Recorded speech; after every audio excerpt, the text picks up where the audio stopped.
तरीके से पड़ा है, कवर करके अच्छे से करवा दूं। तकिया है, देखो तो तकिया है या नहीं है। देखो कितने मच्छर निकले, निकले नहीं निकले। तुम्हारा मन करेगा ऐसी जगह पे लेटने का? देखा था इधर आके रैन बसेरा? नहीं देखा, देखा था ना। तो इतने मच्छर अगर निकलेंगे, ठीक है। एक केयर टेकर का और दूसरा जो भी नियरेस्ट डॉक्टर अवेलेबल हो सके, है ना, यहाँ पे आपका पास में पता कर लेना सीएमओ से उनका। तो भाई कोई देर सवेर रात में आता है तो उसे एक केयर टेकर का नंबर पता होना चाहिए और एक डॉक्टर का, ठीक है, होना चाहिए कि भाई वो रखा है, इन केस कोई रुकता है, कुछ चोट वोट है तो वो लगा सकता है। सैनिटाइजर रखा दिया है तुमने।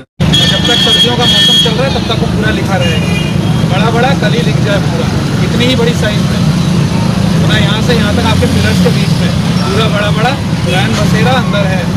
और उस पर दोनों कितने हैं? 2 हैं अंदर, दोनों, हाँ अंदर 2 है ना, दोनों के केयर टेकर अपॉइंटेड होंगे। खिड़कियाँ के कुछ खामियाँ मिली है। शहर में कितने रैन बसेरे बनाए गए हैं? पीलीभीत में जो रैन बसेरे बनाए गए हैं उनका आज औचक रूप से निरीक्षण करा गया। सदर तहसील में एक रैन बसेरा संचालित है और यहाँ पे नगर पालिका के ऑफिस में भी रैन बसेरा संचालित है। इनमें खासकर कुछ खामियां जो मिली उनके निर्देश दिए गए हैं और हर हाल में 2 दिन का इनको समय दिया गया है कि उनको पूरा कर लें। सबसे बड़ी बात कि इन रैन बसेरों की ज़रूरत देर सवेर किसी व्यक्ति को जब पड़ती है तो उसे पता होना चाहिए कि रैन बसेरा कहाँ है। इसके लिए बाहर इनको ब्रांडिंग करने के लिए बोला गया है कि बड़े अक्षरों में ये लिखा हो कि रैन बसेरा यहाँ पे स्थित है।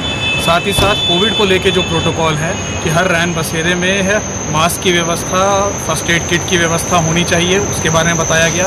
गद्दों, कंबल, तकिए, इनकी भी गुणवत्ता देखी गई और उसमें कवर करते हुए उसको सुधार करने के लिए भी इनको निर्देश दिए गए हैं। मच्छर के लिए वहाँ पे फॉगिंग करने के लिए इनको बताया गया है।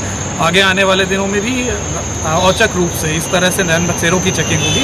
प्रयास यही करा जा रहा है पीलीभीत प्रशासन द्वारा कि जो शासन के निर्देश हैं, कोई भी व्यक्ति देर सवेर सर्दी के मौसम में अगर रैन बसेरे में पहुँचता है तो उसे किसी तरह की परेशानी ना हो और उसको पूरी सुविधा मिल सके। डेंगू का सर जैसे कि जनपद में बहुत ज़बरदस्त तरीके से प्रकोप है, तो डेंगू को लेकर के क्या नगर पालिका को डायरेक्शन किया गया? डेंगू को लेके मेरे द्वारा सभी अधिशासी अधिकारियों के साथ बैठक करी गई थी और उनको फॉगिंग मशीन बढ़ाने की भी निर्देश दिए गए हैं।